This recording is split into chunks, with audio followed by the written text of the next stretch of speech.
Com tua mão, ó meu Senhor, segura minha, pois não me atrevo a um passo só sem teu amparo, sem teu apoio. Eu não darei, eu só iria fraquejar, eu andaria vacilar, sem tua mão a me sustentar.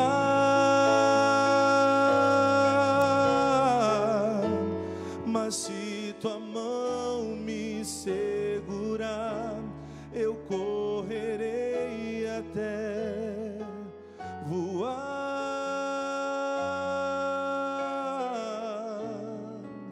subirei apoiado em ti.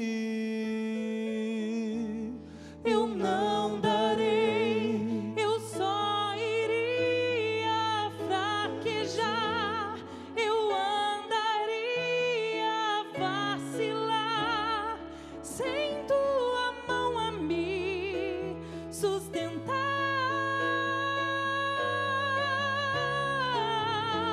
Mas se tua mão me segurar, eu correrei até voar,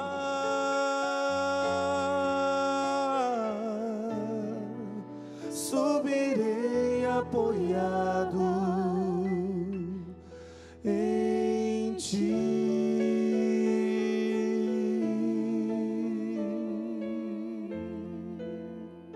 Boa noite, família Evangelizar. Sejam todos bem-vindos. Mês de agosto, mês das vocações. E nós estamos começando o programa Conhecendo a Palavra com Dom José Antônio Peruso. Eu quero acolher você que nos acompanha pelas parabólicas digitais, pelos canais abertos, pela internet, pelo nosso aplicativo. E quero dizer para você que a sua participação é muito importante. Como participar do nosso programa? Pelo Facebook da TV Evangelizar. Alguns minutos nós publicamos o vídeo e logo abaixo desse vídeo você vai comentar, colocando a cidade e o estado que você está nos acompanhando. Será uma alegria poder interagir com você. Então entre na nossa página da TV Evangelizar, comente logo abaixo desse vídeo, coloque cidade, estado, logo mais estarei lendo a sua mensagem. E agora eu passo a palavra para o nosso querido Dom José Antônio Peruso. Ô William, a última vez que eu o tinha visto fora no último programa, nos últimos dias do mês de junho. Julho, né? Junho? Junho. Ficamos um mês de julho sem ter programa, isso mesmo. Ô William, não perca a noção do tempo. Mas então, quero saudar com muito grande afabilidade tantos telespectadores que querem conhecer a palavra, a do Senhor, e procuram na TV Evangelizar esta possibilidade. E a TV está aqui a serviço da evangelização e da palavra do Senhor. Eu sentia saudades, passei um mês com muitos outros compromissos, é verdade, mas agora estou aqui, graças a Deus. Aguardava este momento. Confesso que cresci muito, eu mesmo, ao apresentar a palavra é que me interpela e faz quase todos os dias algumas perguntas a mim, se aquilo que eu ensino, eu vivo. E estou cada dia tendo que assumir novos combates. Quero saudar a tantos. Estive em Brasília no final da semana que passou. Em um determinado momento, uma senhora veio me falar e agradecer pelo programa, dizendo que lá em Brasília, também lá, há quem queira conhecer a palavra. Claro, onde a palavra de Deus chegar, também suas ternuras se fazem sentir. William, você lembra onde paramos da última vez? Queira recordar, por favor. Se você não o fizer, eu faço. Menino, estávamos no capítulo 13 do Evangelho de Lucas. Você recorda? Sim, Lucas capítulo 13. Nós tínhamos visto Lucas capítulo 13, versículos 1, fomos até o 9. Se recordam bem, vou aqui lembrar. William e todos, também você telespectador, talvez já tenha aberto a sua Bíblia. Lucas 13, o que tínhamos visto? Aqueles convites providenciais à penitência. Esse é o título que a Bíblia de Jerusalém inseriu, mas aqui vamos lembrar, houve um acidente. A torre caíra em Jerusalém, pessoas morreram. Outro, Pilatos, um governador sanguinário, fizera vítimas. E a pergunta para a mentalidade judaica da época, mas não só judaica, por que aquela desgraça? Que culpa tinham eles? De onde vinha o seu pecado? Porque o critério para interpretar situações trágicas que se apresentavam àquela época era sempre associado com alguma intervenção divina de caráter punitivo. Ou, quando havia sucessos, vitórias, triunfos, então a boa ventura, a feliz ventura, estava ligada a alguma bênção. E a pergunta, quem é o responsável? E Jesus não entrou nesse esquema de discussão, mas toma da situação e da experiência lições para que o seu discípulo compreenda que o infortúnio que pode advir a quem não se converter pode ser algo bem pior. No caso da torre e de suas vítimas, no acidente, ou das vítimas de Pilatos, não é necessariamente a culpa de alguém que se discute, mas a falta de conversão pode gerar um destino trágico. O acidente tem suas causas, mas a falta de conversão, a causa não vem de fora, vem de dentro. Aí é a liberdade humana. Foi esse o debate. Da outra vez, e se recordam, aqui já faz tempo que, mais de um mês do último programa, por isso parece importante ter bem presente o ponto de chegada para que o nosso ponto de partida hoje esteja numa espécie de conexão, de modo que um passo preceda o que vem a seguir, e caminhando pelas vias de Lucas, possamos compreender a sequência das suas narrativas e dos ensinamentos. Ainda da última vez, em fins de junho, quero recordar, veio a parábola. Se você quiser ler, William, capítulo 13, versículo 6, só à guisa de recordação. Contou ainda esta parábola. Ou seja, contou a parábola para explicar o que tinha sido debatido antes. Um homem tinha uma figueira plantada em sua vinha. Veio a ela procurar frutos, mas não encontrou. Então disse ao vinhateiro: há 3 anos que eu venho buscar frutos nessa figueira e não encontro. Corta-a, porque há de se tornar a terra infrutífera. Ele, porém, respondeu: Senhor, deixa ainda este ano para que cave ao redor e coloque adubo. Ótimo, só um instante, gostaria de recordar, o telespectador pode também ele e também ela, videira, figueira em meio a vinhas. Imagens do povo de Israel. E até o colaborador do proprietário da vinha entra em jogo para que a vinha a figueira não seja cortada. E a significação, eu lembro a intenção do autor, que ainda permanece aberto a esperança para quem ainda tem chance de se converter. Portanto, não nos atrasemos. Esse debate não terminou nestes versículos. Hoje nós poderemos dar um outro passo e poderemos ir então ao capítulo 13, versículos 22 a 30.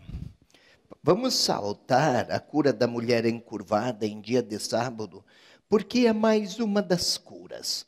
E as curas nós já as vimos abundantemente, as várias delas que se apresentaram.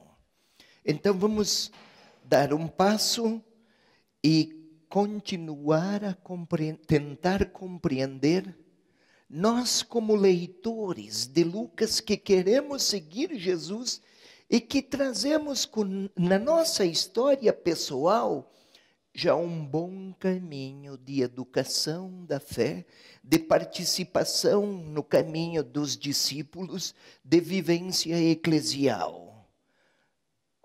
E aqui cabe o nosso texto. Conhecendo a palavra, Lucas 13, 22 a 30, olha aqui o título, faltou aspas, tem aqui, mas não tem aqui, e fui eu que esqueci.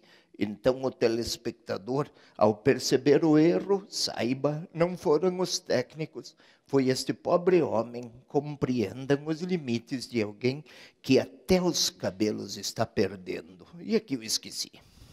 Tenham compaixão de quem nem cabelos mais consegue sustentar. O William consegue, olha aí. Conhecendo a palavra, o reino de Deus, admissão e exclusão. Qual é o risco? Quem pode ter Deus por rei e quem corre o risco de perder a grande possibilidade da vida, que entre muitos reis é este o que pode assegurar a salvação. Pode ler, por favor, William, o nosso texto, Lucas 13, 20 a 30. Também você aí em casa, telespectador amigo, não se atrase porque o William está a postos.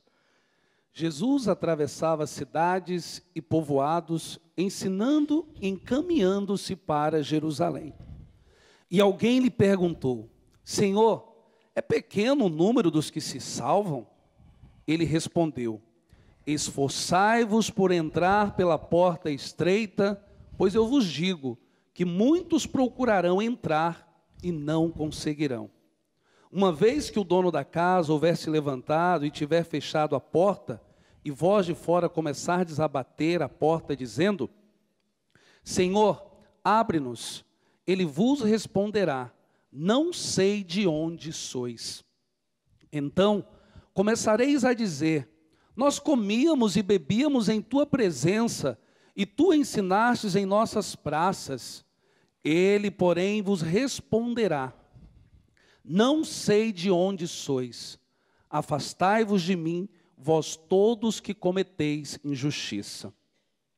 Lá haverá choro e ranger de dentes, quando virdes Abraão, Isaque, Jacó e todos os profetas do reino de Deus, e vós, porém, lançados fora.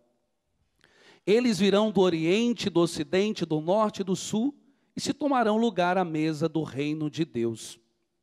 Eis que há muitos que serão primeiros, e primeiros que serão últimos. Não é muito tranquila, né? Esta leitura. e estes versículos. Esforçai-vos para a porta estreita. Muitos pretenderão, vão encontrá-la fechada. Muitos que se considerarão titulares vão ficar por últimos. Abraão, Isaque e Jacó, que não conheceram Jesus, vão participar de uma experiência que aqueles eventuais que terão conhecido talvez sejam excluídos. Como conciliar tudo isso com as imagens da misericórdia? Muito típica, um tema característico de Lucas. Eis como estamos. Parece que o evangelista estava mal-humorado? Não. Vamos tentar ler com cuidado para compreender. Um perguntou, são poucos os que se salvam, ou os que serão salvos? E aí Jesus não entra nesse jogo de resposta simplista. Sim, são poucos. Não, são muitos. Esforçai-vos. Vamos tentar compreender. Para isso, eu gostaria que a turma lá da retaguarda, por favor, já inserisse a tela 4. Não é necessário que nos ocupemos com as anteriores, porque de alguma maneira já foi recordado o que vimos na introdução, e aqui está. É a tela 4, por favor, a seguinte, não há necessidade.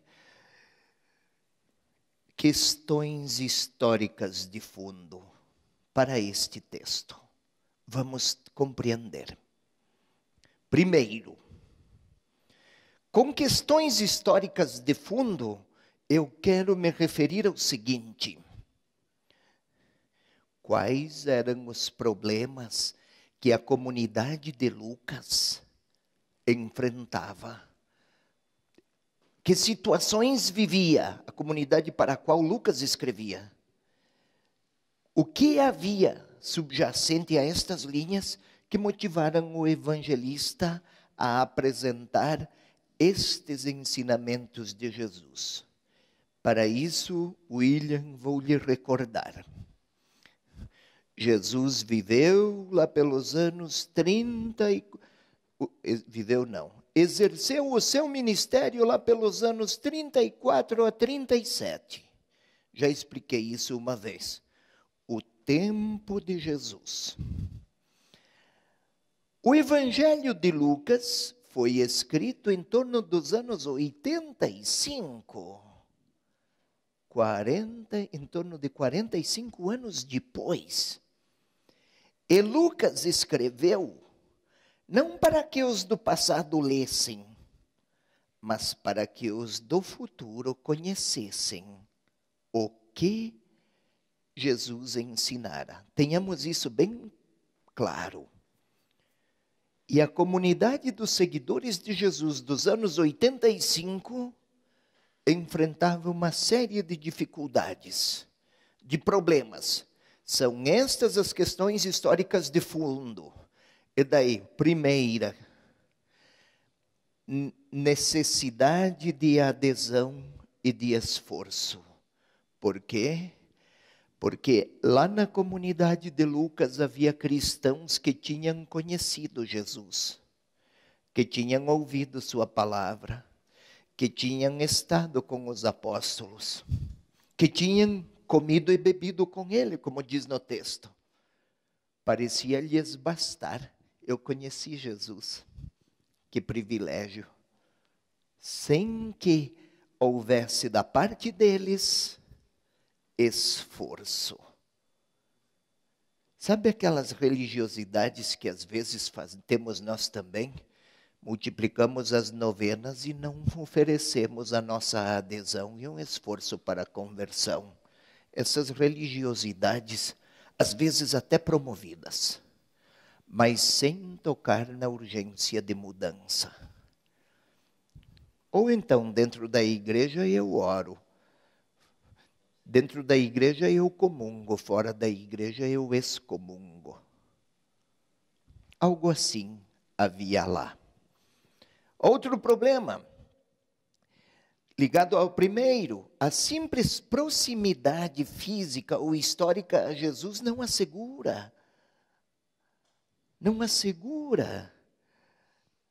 quaisquer caminhos mais curtos ou mais fáceis. Lembra, William? Lembra, Joelma? Lembra, telespectador? Que quem quer seguir Jesus, se recorda, 9h51, Jesus tomou o caminho de Jerusalém. E ir para Jerusalém não é apenas e tão somente estar com Ele na hora dos milagres, dos triunfos ou dos sucessos.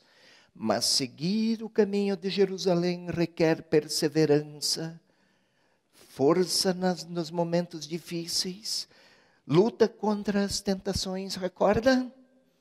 Na comunidade de Lucas, havia muitos que queriam se sustentar da antiga proximidade, sem precisar segui-lo. Outra questão que se apresentava, a tradição religiosa. Não comemos, não bebemos contigo? Não ouvimos os teus ensinamentos?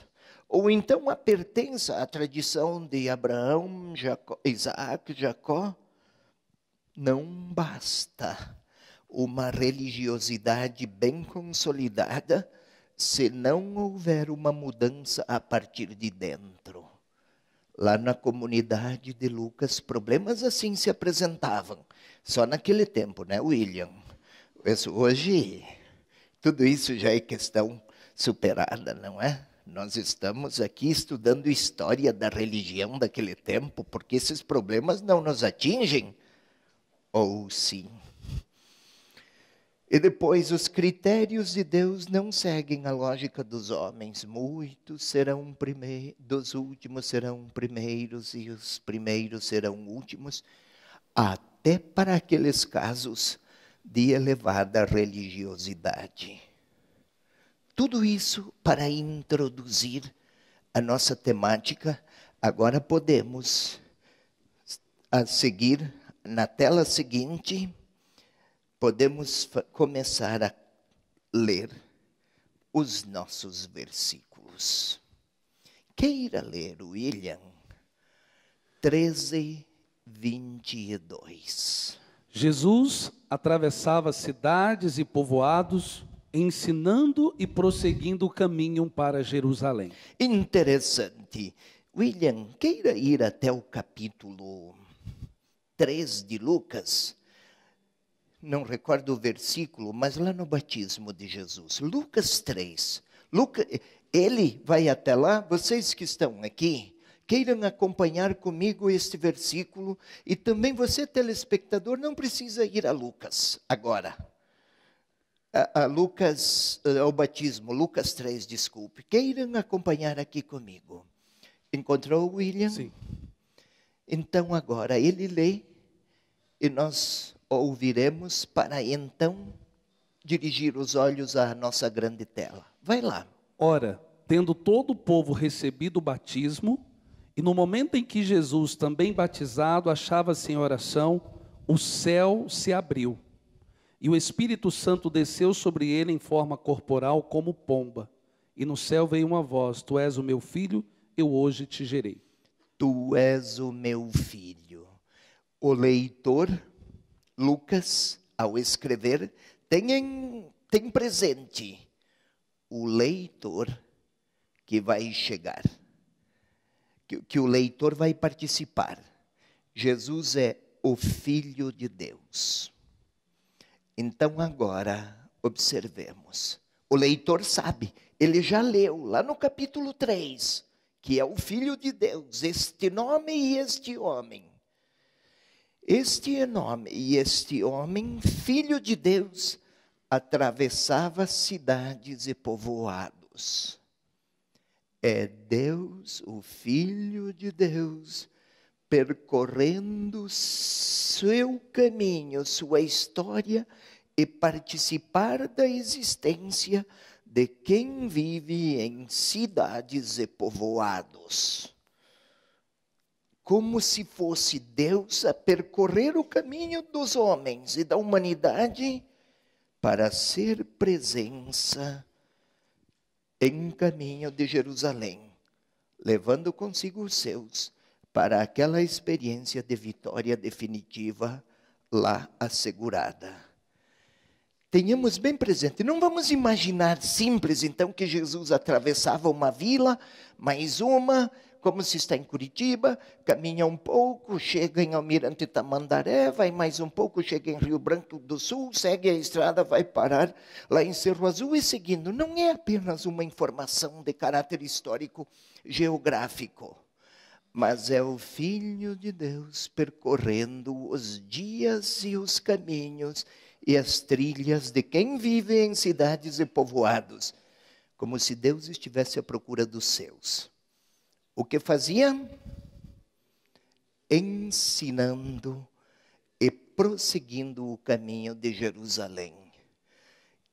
Parece algo quase corriqueira esta informação, quase ordinária. Parece apenas um detalhe informativo, mas temos que ter bem presente. Ensinar, prosseguir o caminho para Jerusalém, nem fala de milagres, né? Mas do caminho, sim. Então, vamos fazer um intervalozinho, porque depois tem caminho. E antes de nós irmos para o intervalo, eu quero lembrar você, querido telespectador, que todos os nossos programas, inclusive este, Conhecendo a Palavra com Dom José Antônio Peruso, você encontra no canal do YouTube da TV Evangelizar. É só você entrar em youtube.com/TV Evangelizar, você encontra todos os nossos programas. Quero aproveitar e te convidar a se inscrever no nosso canal do YouTube para que você possa ali ser acionado de todas as dos nossos programas e toda a nossa programação. Nós vamos para um breve intervalo cantando, voltamos já. O Senhor em mim mais do que eu mesmo, que dissolve a agonia e os medos. Esse seu olhar tão lindo fez de mim um vencedor. Por mais longe que eu caminhe, eu caminho no Senhor. Se nas águas traiçoeiras a vida um dia me jogar, não desisto, eu sou forte.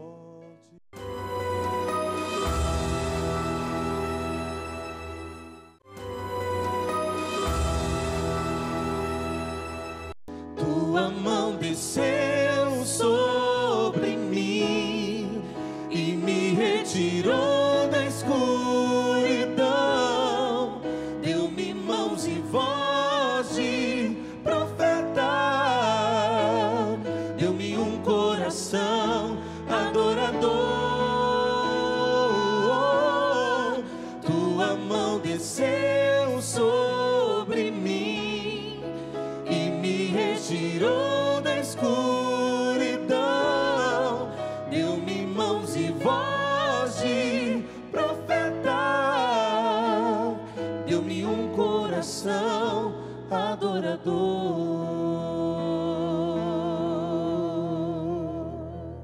Já estamos de volta com o programa Conhecendo a Palavra aqui na TV Evangelizar, a TV da família brasileira. E vamos lá, nossa saudação a todos aqueles que estão participando aqui pelo Facebook da TV Evangelizar. A Juliana Medeiros diz assim: boa noite, William, boa noite, Dom Peruso, Deus abençoe. É muito bom conhecer a Palavra de Deus e assim colocar em prática no nosso dia a dia. Estou assistindo pelo canal 78, na cidade de Pescaria Brava, Santa Catarina. A Patrícia Neuma, boa noite a todos da TV Evangelizar, assistindo de Fortaleza pelo canal 27. Gostaria de parabenizar por esse programa maravilhoso e já estava com saudades. A Luciene Melo, boa noite, Dom Peruso, assistindo pela internet de Recife. Que Deus abençoe a todos. O programa é maravilhoso, estou aprendendo muito. A Maria Carolina Felipe, nós da cidade de Milagre, Ceará, amamos o programa Conhecendo a Palavra. É uma verdadeira catequese, Deus abençoe. Estamos acompanhando pela internet. A Ivanilda Rosa, boa noite, Dom Peruso, que Deus abençoe sempre. Nazaré da Mata, Pernambuco. Ótimo. Também da cidade de Milagres. Isso. Eu até, se puderem colocar aqui a tela, eu até terminei a explicação aqui apenas este versículo introdutório. E Jesus atravessava cidades e povoados, ensinando e prosseguindo o caminho para Jerusalém. E destaquei que neste caminho para Jerusalém, o destaque a Milagres não recebe o acento que estava antes no período de Cafarnaum. E vocês de Milagres já são um grande milagre. Então, se o Senhor passar por aí, a caminho de Jerusalém, sigam-no. Acho que ele já passou. Continua a convidar e leva o povo de Milagres para Jerusalém. Mas os de Milagres e os de todos os lugares, tentemos imaginar, na nossa cidade ele está a passar. É isso que Lucas gostaria que o leitor compreendesse. Mas vamos entender, ensinando. É um particípio presente, que supõe não que ele ensinou, deu uma lição hoje e acabou. Era um modo de ser dele. Enquanto vai para Jerusalém, a ida a Jerusalém, que é uma transformação interior, é também um caminho de partilha do que ele conhece de Deus. Prosseguindo o caminho. A maneira como o Lucas escreveu, prosseguindo o caminho. Não sei se sabe, William, Lucas não escreveu prosseguindo o caminho, tão simplório, digamos assim. Fazendo o percurso de ir. Literalmente é isso. Não é apenas sair de um lugar e deslocar-se para outro. É um processo de fazer-se nele mesmo. Cada dia mais próximo de Jerusalém. Isto é, não cada dia mais próximo da cruz, mas cada dia mais próximo da obediência plena à vontade do Pai. É este caminho.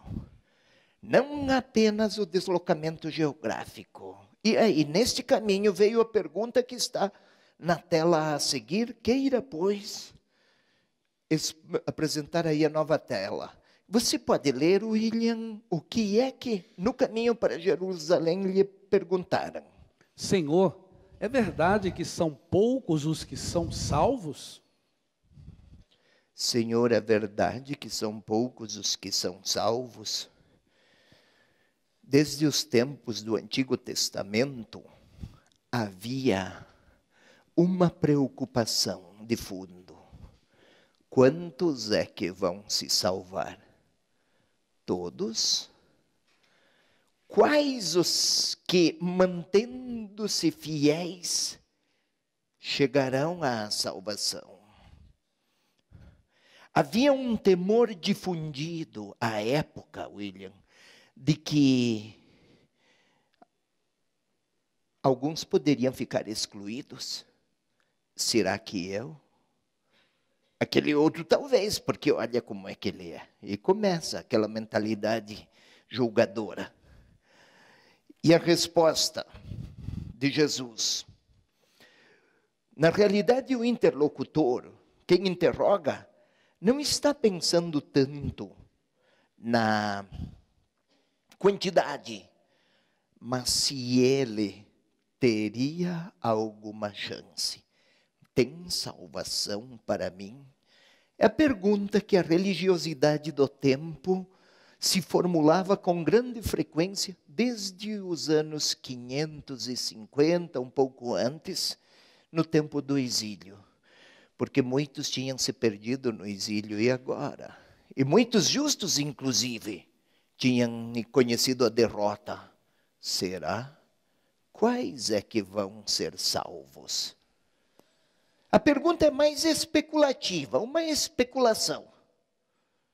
Se você lembra, William, vez por outra, em fins de milênios especialmente, vai ter o final do mundo, né? No final do milênio passado, lá por 98, 99, a cada semana tinha alguém anunciando o fim do mundo. Será? Em tempos de insegurança também, todos são frequentes as visões. Um vê Nossa Senhora, um outro vê os anjos, um outro teve uma revelação especial. Cria tanta curiosidade. Era assim naquele tempo. Nessas situações, vamos ficar sempre com o que Jesus responde. E o que é que ele responde? Vamos aí, a outra tela pode nos ajudar. O que é que temos? E a resposta de Jesus? Esforçai-vos por entrar pela porta estreita, pois eu vos digo que muitos tentarão entrar e não conseguirão. Caramba, parece que está mudando de assunto. Senhor, são poucos os que serão salvos, é assim mesmo? Jesus deveria responder, não, é mais ou menos. Ou muitos, ou poucos, não foi essa a pergunta? Na reflexão de Lucas, Jesus foge dessas avaliações de tipo especulativo para recomendar. Eu acabei de falar, falei há pouco, no primeiro quadro, a comunidade de Lucas passava por uma fase, aquela comunidade a qual Lucas escrevia, de afrouxamento da fé. Tentações ao afrouxamento. E daí, esforçai-vos por entrar pela porta estreita. Primeiro, porta estreita. Para a linguagem do tempo equivale ao que nós usamos hoje, um caminho pedregoso, um caminho de muitas pedras. O que é?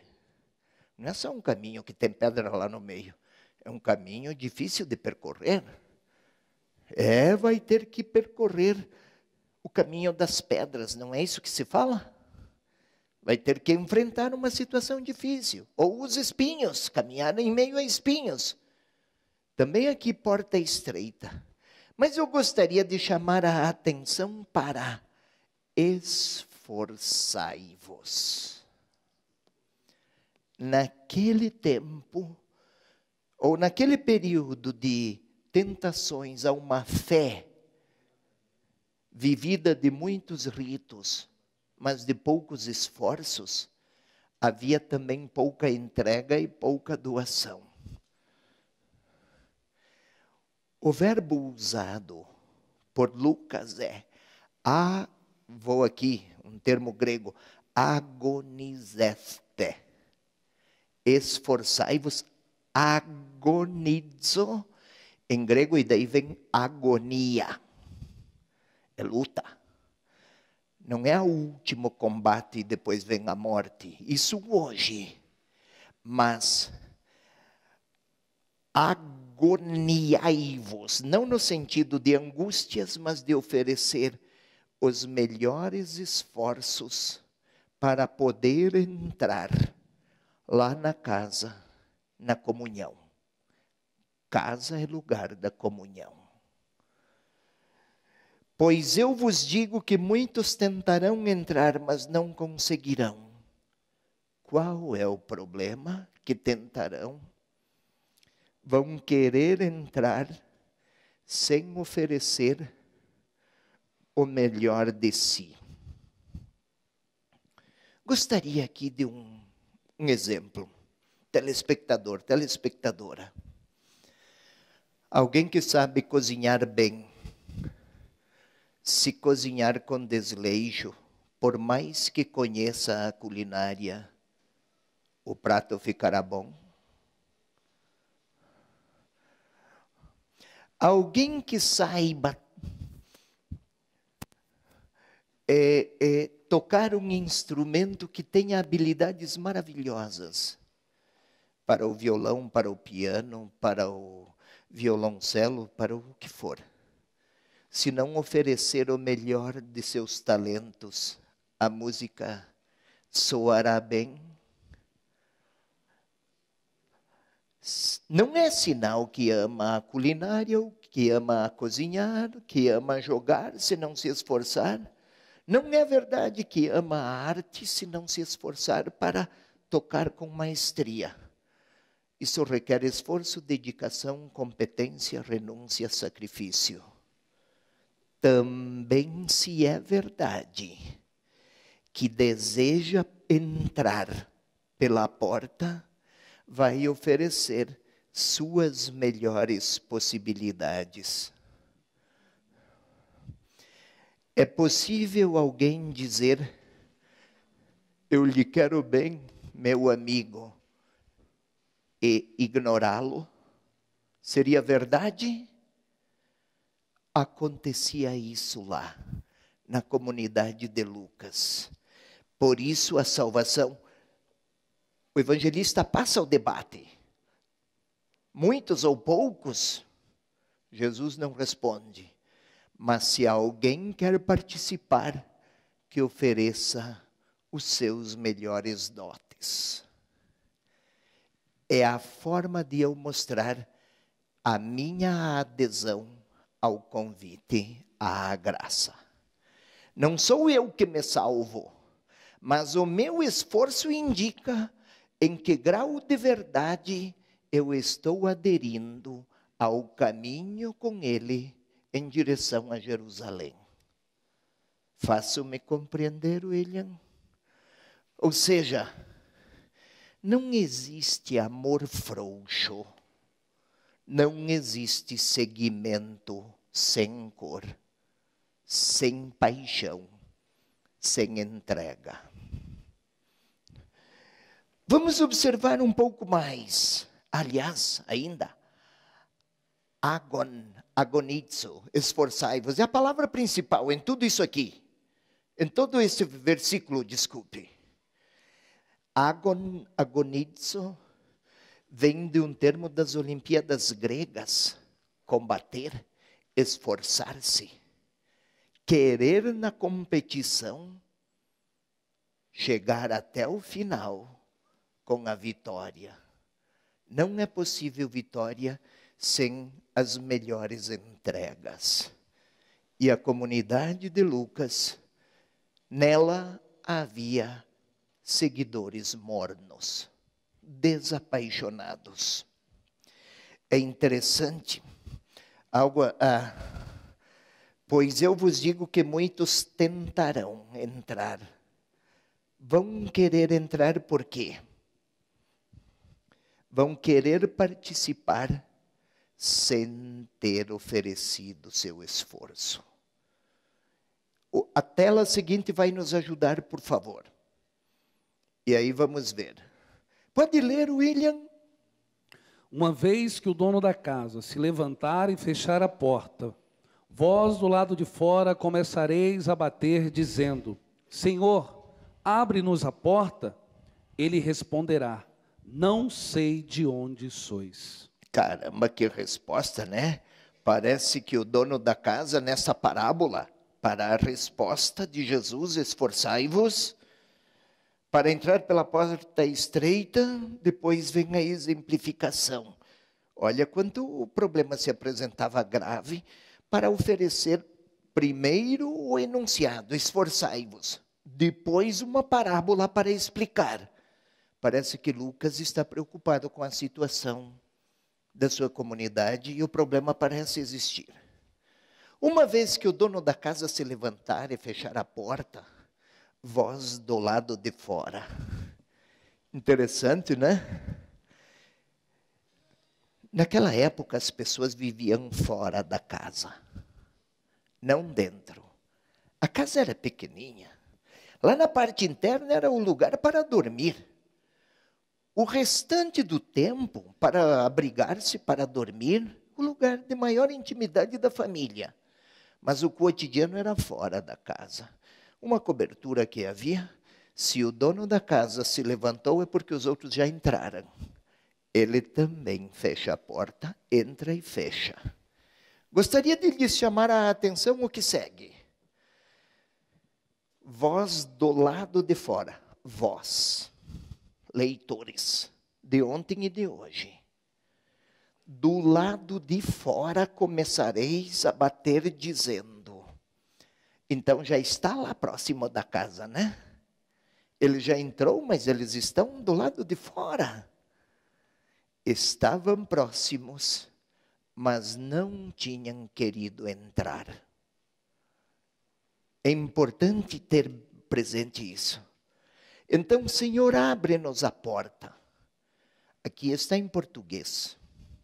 O modo como Lucas escreveu, Senhor, abre-nos a porta, na voz aqui no imperativo ativo, tem um sentido de pedido dramático, quase desesperado. E ele responderá, não sei. Observemos, não sei quem sois. Não sei de onde sois. Não saber, naquele tempo, não é a desinformação, não sei. Isso é aqui para nós. Literalmente Lucas escreveu, não conheço de onde sois. Conhecer não é uma operação psicológica, é relações interpessoais. Não tenho relações de amizade com vocês. Mas eles já estavam lá fora? Já estavam no outro lado da porta?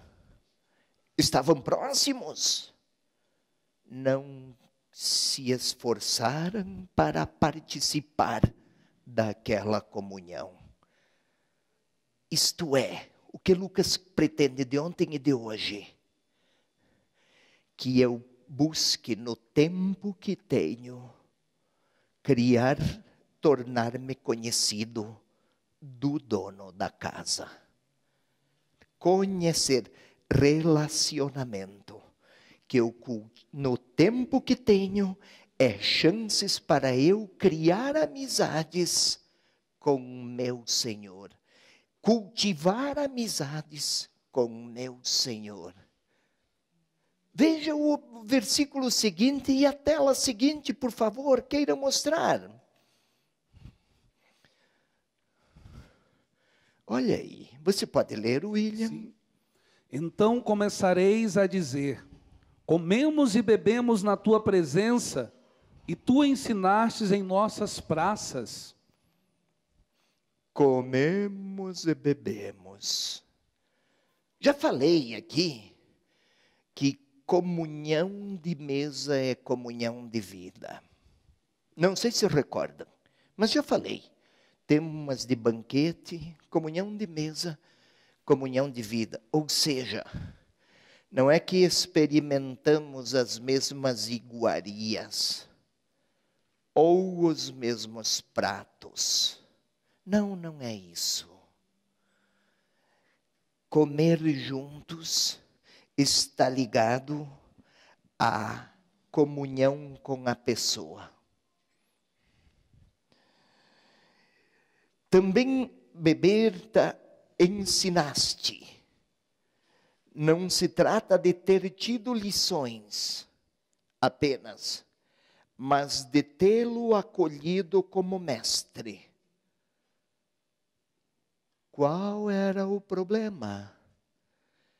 É que quando comeram com o Senhor, foi só um ato exterior, sem relacionamento pessoal. Quando ouviram os seus ensinamentos, hoje nós dizemos, entra por um ouvido, sai pelo outro. É como se eu quisesse lhe dar um abraço sem estimá-lo. O que faço com o abraço? Eu te abracei tantas vezes, mas nunca quis comunhão e amizade.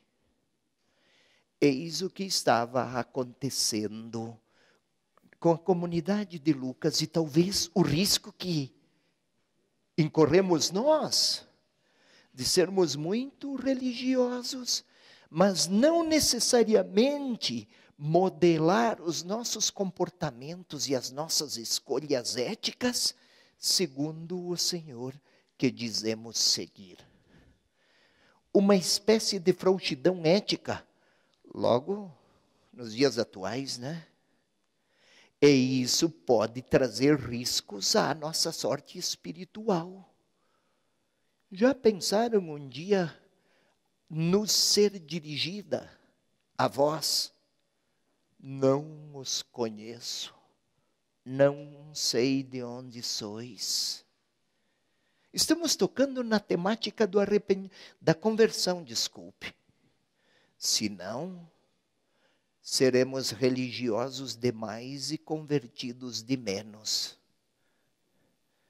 É como se acendêssemos muitas velas e não mudássemos nada. Era o problema daquela época.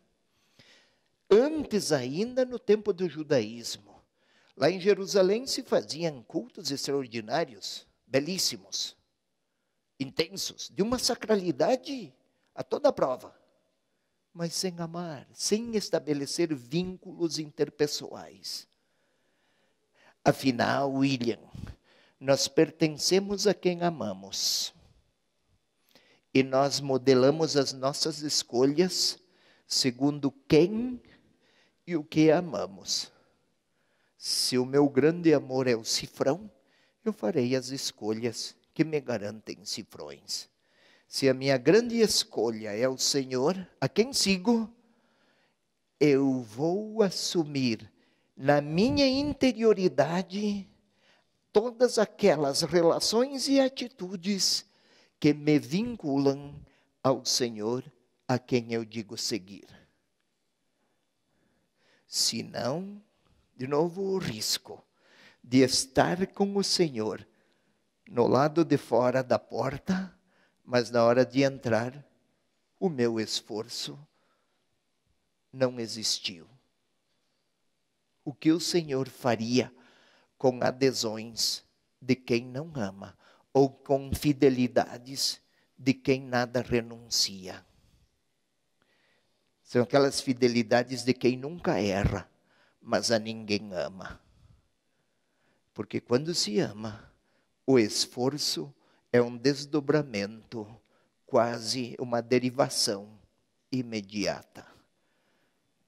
O tempo corre veloz, tem intervalo. O pessoal aí olhou-me com uma fisionomia sorumbática.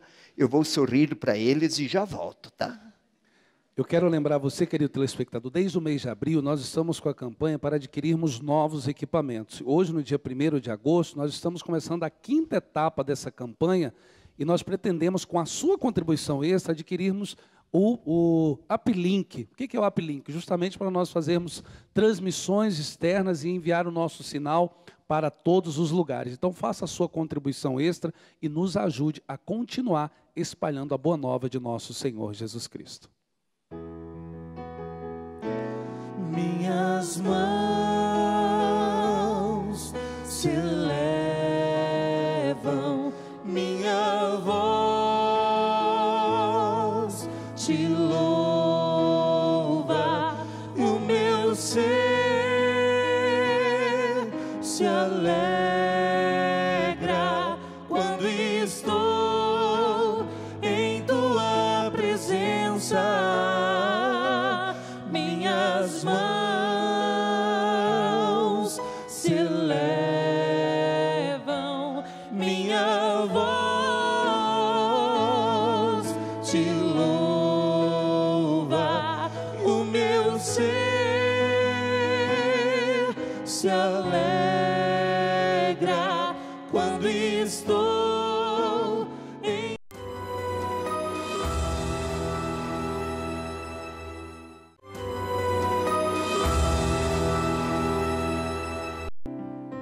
Vinde curar, vinde libertar nossos corações de toda opressão. Vinde transformar, vem incendiar, traz fogo do céu nesse lugar. Incendeia minha alma, incendeia minha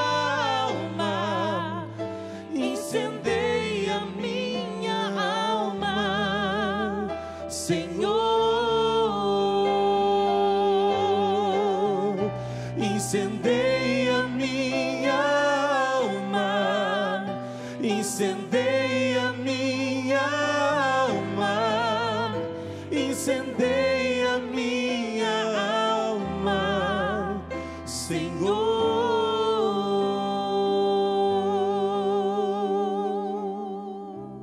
Já estamos de volta, esse é o momento de ler aqui as mensagens que nos chegam pelo Facebook da TV Evangelizar. A Marisa Vieira, boa noite, Dom Peruso. Estou acompanhando pela internet, sou de Camaragipe, estado de Pernambuco. Que Deus abençoe a todos. A Cátia Ladim nos acompanhando de Sapucaia do Sul, Rio Grande do Sul. Temos aqui a Irlande nos acompanhando, boa noite, sua bênção, Dom Peruso. Estamos assistindo de Sobral, no Ceará. O Júnior Junqueira, de Astorga, no Paraná. Maria Aparecida nos acompanhando. Sônia Menezes nos acompanhando aqui também, não colocou estado. A Ana Cláudia Ferreira, boa noite, assistindo pela internet, de Ferraz Vasconcelos, São Paulo. E eu tenho aqui uma pergunta vindo dos Estados Unidos, Dom Peruso. A Cida Mendonça, ela pergunta sobre o evangelho de hoje, a questão do castigo dos pais sobre os filhos. Nossa, isso é menos do Evangelho, é do Antigo Testamento. Não é usual responder a perguntas porque o nosso tempo é limitado, mas é verdade que essa interrogação permanece. Então vamos aqui, extraordinariamente, eu prefiro seguir o tema do Evangelho em estudo, mas vamos aqui a resposta. Para responder, temos poucos instantes. Vamos fazer o seguinte, o telespectador, você aí, que está acompanhando. Como é o nome da moça, William? Eu não... Cida Mendonça. Cida Mendonça. Dos Estados Unidos? Estamos acompanhando os Estados Unidos pela internet. Então vamos atravessar o oceano e vamos chegar até lá, ao hemisfério norte. Um exemplo. Vamos com exemplos, porque agora a resposta não pode ser acadêmica. A pergunta é: o pecado dos pais e a punição nos filhos? Isso. Cida, e outros mais. No Antigo Testamento se imaginava que quando alguém cometia um pecado, Deus não deixaria passar sem a devida reparação. Ele castigaria numa intensidade tal que equilibraria pecado cometido, reparação alcançada, mediante quase sempre o sofrimento. No Antigo Testamento. Toma um exemplo. A mãe tem a sua criança. A criança está com febre e não quer comer. A criança tem 2 anos. A mãe vai usar a linguagem da criança. Ela não vai dizer: filho, queira ingerir estas substâncias ricas em lipídios, glicídios, protídeos, vitaminas e sais minerais. Não vai falar isso para a criança. Vai fazer o quê? Aviãozinho, e a criança come. Linguagem que a criança é capaz de compreender. A mesma criança cresce e se torna adolescente. Estou buscando um exemplo. É a mesma criança, mas agora adolescente. A mãe não vai, para alimentá-lo, dizer: aviãozinho. Aí vai dizer: coma, tem nutrientes e você precisa. Mudou a linguagem para a mesma pessoa. Vamos à pergunta aqui. Antigo Testamento, um Deus justo que pune todo o erro nos pais que cometeram o erro, se foram eles. Se não for neles, vai ser nos filhos ou nos netos. Era isso que se sabia de Deus. Como a criança quando sabe de comida, aviãozinho. Passaram-se os séculos, a compreensão de Deus, a revelação cresceu. E o que se sabia de Deus até chegar a Jesus, um Deus Pai misericordioso. Em Jesus não se trata mais, no tempo de Jesus, de punição nos filhos por pecados dos pais. Foram temas do Antigo Testamento superados no Novo. Cida Mendonça, esses textos de que Deus pune nos filhos o pecado dos pais são do Antigo Testamento, quando ainda o que se conhecia de Deus não era o Deus misericordioso, Pai compassivo dos tempos de Jesus. Ainda não se conhecia este rosto de Deus. É por isso. Mas não se assuste, fique com o Evangelho e leia o Antigo Testamento a partir de lá. Senão, as confusões, sim, elas podem se acentuar. É por isso que dizemos, não conheço, a Bíblia é difícil. Sim, queremos ir ao Antigo Testamento, ler com a mentalidade de hoje, fatos de ontem. Não é possível. É esse o problema. Mas vamos lá, voltemos ao nosso tema aqui. A tela agora é a tela 27. Olha aqui, continuemos o nosso tema. Agora o versículo 27, não a tela 27, o versículo 27.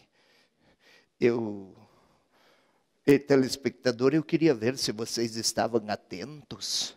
Por isso eu errei propositadamente para ver se haveria alguma reação.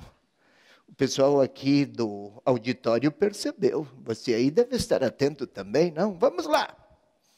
Ele, porém, responderá: não sei de onde sois. Outra vez, estavam ao lado da porta, de fora, mas não tinham uma relação de intimidade, de conhecimento, uma amizade pessoal com o dono da casa. Estou falando usando a linguagem da parábola. Vai lá. Afastai-vos de mim, todos vós que praticais a iniquidade. Praticais a iniquidade. O texto, como Lucas escreveu, não é praticar a iniquidade. Foi traduzido assim, mas literalmente está escrito: todos vós que sois operadores da injustiça. Em Lucas, injustiça não é transgressão de lei apenas, ou transgressão de relações. Em Lucas, injustiça significa ser hostil ou indiferente a Deus.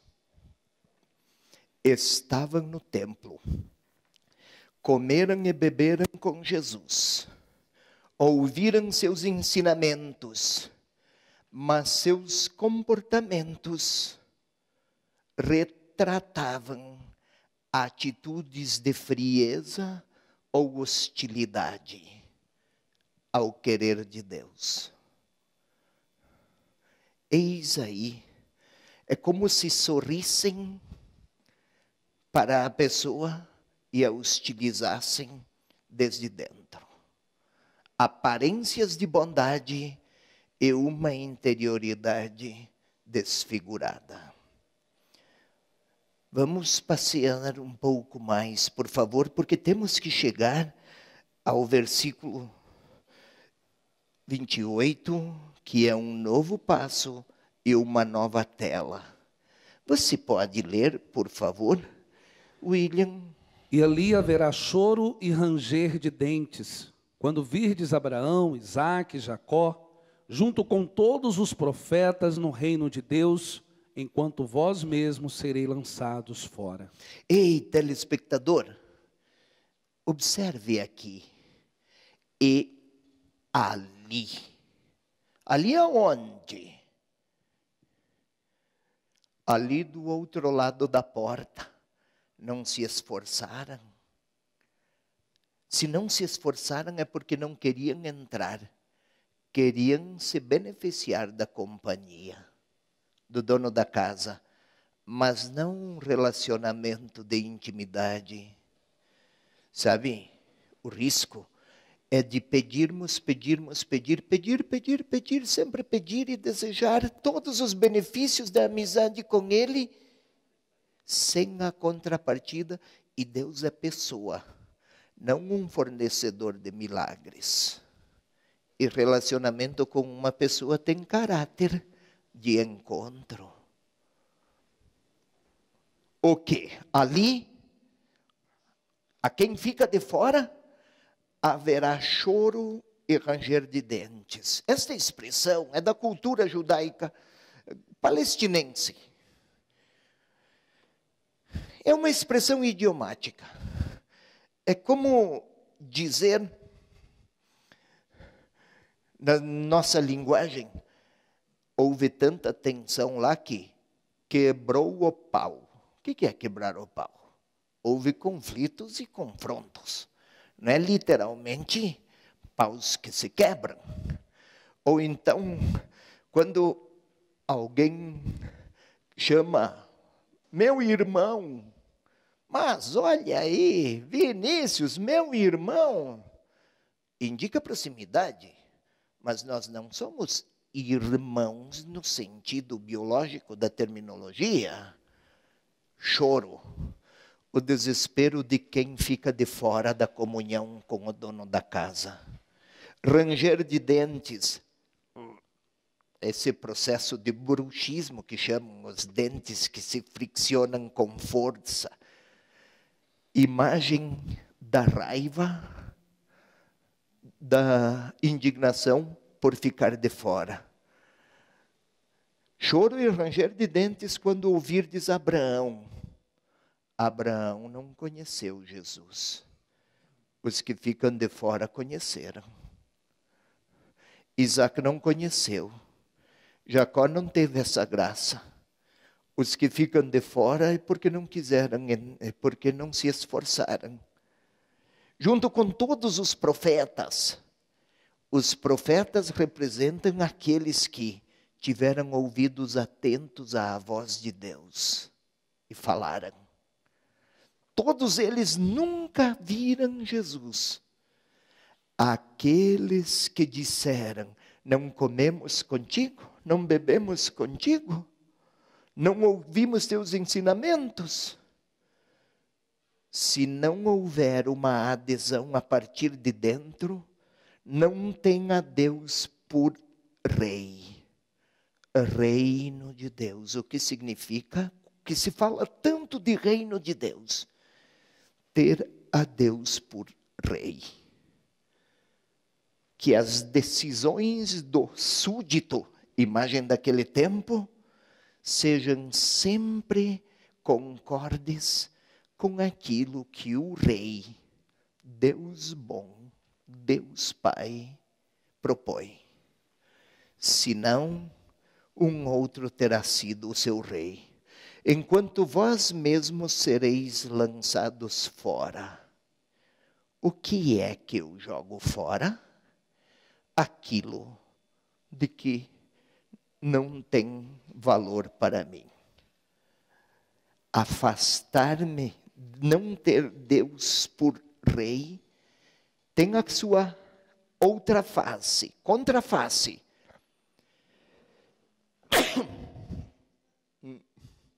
Quando fala desses assuntos, até as vísceras se atemorizam e tremem. Pois bem, não ter Deus por rei, a contraface é excluir-se da realeza dele. Ou seja, telespectador, o de ontem e o de hoje, nós aqui, aproveitemos o tempo que nos foi dado para dizer ao próprio Senhor, fazer-nos conhecidos dele. Não sei de onde sois. Que a nossa intimidade com ele e as nossas escolhas éticas e as nossas relações interpessoais e os nossos comportamentos, que tudo retrate obediência à vontade dele.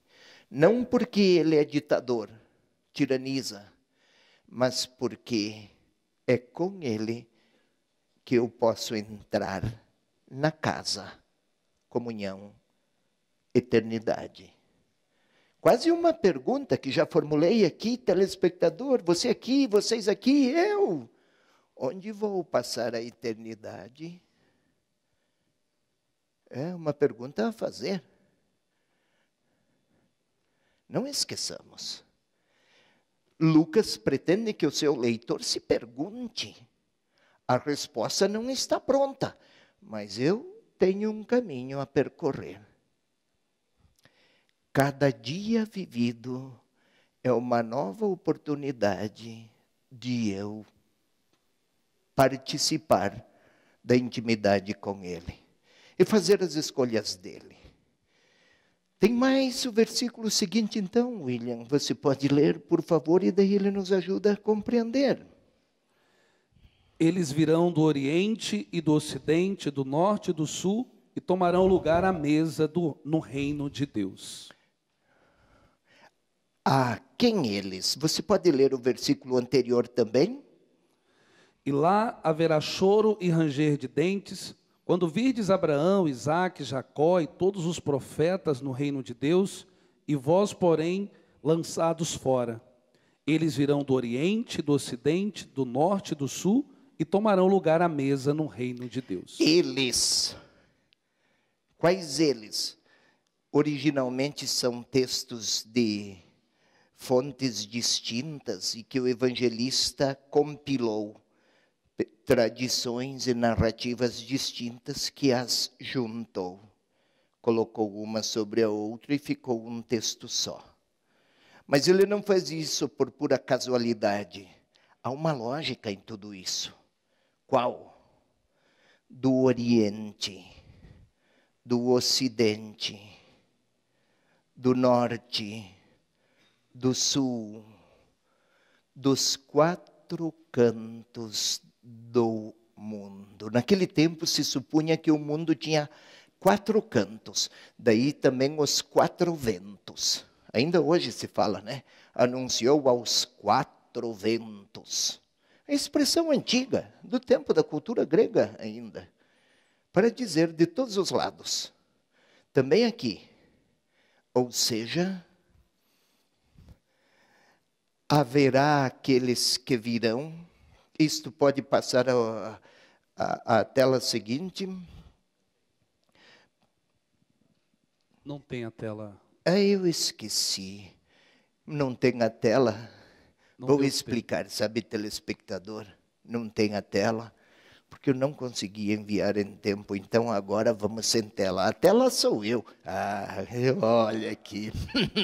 Então, virão do Oriente.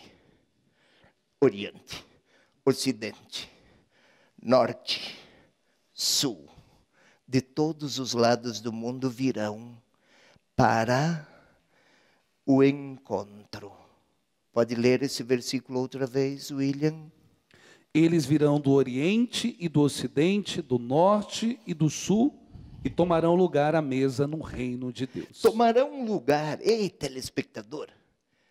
Não está escrito tomarão lugar como se fossem sentar, entra um lugar disponível, chega e senta. Não. Lucas escreveu, virão do Oriente, Ocidente, do Norte e do Sul, e serão assentados. É o dono da casa que vai dar assento aos seus convidados. Os que fizerem longos caminhos do Oriente e do Ocidente, do Norte e do Sul, é porque se esforçam e desejam e querem e buscam e se entregam e fazem todas as renúncias para percorrer um caminho que vai chegar. E outros que estavam aí do lado de fora, sem nenhum esforço, gostariam de entrar sem entrega, sem adesão. Eis o sentido.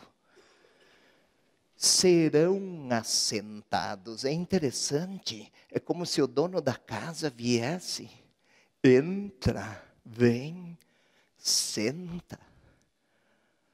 É o contraste, que ninguém pretenda se considerar salvos. Lembram, são poucos os que se salvam?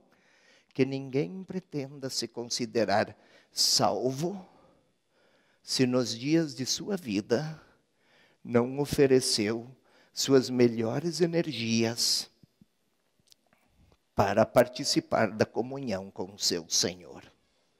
Daí que eu tinha perguntado há pouco, para mim e para você, telespectador, para vocês aqui. Para você, Vinícius, acha que porque canta bem não precisa? Onde vou passar a eternidade? Ou seja, não vamos brincar de ser sérios. Mais um pouquinho, por favor. Eis que há últimos que serão primeiros, e primeiros que serão últimos. Eis que há últimos que serão primeiros, e primeiros que serão últimos. Interessante. A conclusão. Não é que todos os primeiros serão últimos. A gente aqui no início da fila, na porta, tem que ser muito sincera. Não é que todos os últimos são bons por isso. Há últimos que serão primeiros e há primeiros que serão últimos. Isto é, não se trata de... A pergunta, são poucos os que se salvam? Poucos ou muitos? São aqueles que oferecem suas melhores energias para aderir àquilo que o Mestre, que está a caminho de Jerusalém, que o Salvador, o Filho de Deus, que está caminhando pelas cidades e povoados, e passa lá pela minha cidade, anunciando e ensinando. E eu sou chamado a oferecer minhas melhores respostas pessoais para oferecer minha liberdade obediente à sua oferta de salvação. Temos um tempo aqui para perguntar. Vamos concluir. Então, a eternidade, onde vou passá-la? Os dias de hoje, que posso viver, são o grande espaço e chance de uma resposta criativa e fiel. É isso. Gostaria de agradecer a todos vocês que estão aqui no auditório da obra Evangelizar é Preciso, você que está acompanhando a TV Evangelizar, acompanhando o programa Conhecendo a Palavra. De forma especial, eu quero agradecer a você que é um associado fiel, você que é um parceiro da obra Evangelizar. É graças à sua contribuição generosa todos os meses que programas como esse podem chegar no mundo inteiro. Muito obrigado pela sua contribuição extra. Aproveite estendo as mãos, se você ainda não é um associado da obra Evangelizar é Preciso, pegue o seu telefone e ligue 41 3221 6060, tecle 1 e nos ajude a continuar espalhando a boa nova de nosso Senhor Jesus Cristo. O nosso próximo programa é dia 15 de agosto e depois dia 29 de agosto. Boa noite a todos. Se o teu sangue curar toda ferida em mim, livre serei, ó Senhor, pra te seguir. Se o teu sangue curar